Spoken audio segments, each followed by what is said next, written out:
Bili ako ng saging, overripe na siya, pero okay naman kasi sinain ko siya. Ito, nakasaing ako, kinain ko. Okay naman, di naman siya maasim. Ngayon, gagawin ko siyang apay. Yun, hinaluan ko lang siya ng gatas. Ito lang gatas ginamit ko.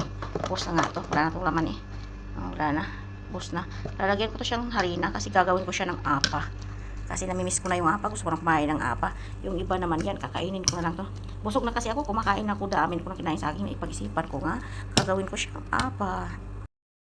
Ngayon, lalagyan ko na to siya ng harina para lulutuin ko na to. Nilagyan ko rin to ng kaunting baking soda para hindi matigas. Ngayon, mainit na mantika, lulutuin ko na to siya. O, pag ganito, luto na to siya. Pula na siya o luto na to siya. Hainin na natin para maisalang ko na naman ulit kay may natira pa.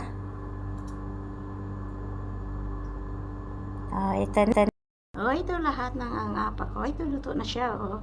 Ang iba, kinain ko na. Yan, kain na kain si Kumari. Ngayon, tagal natulog si Kumari. Ito na lang natira.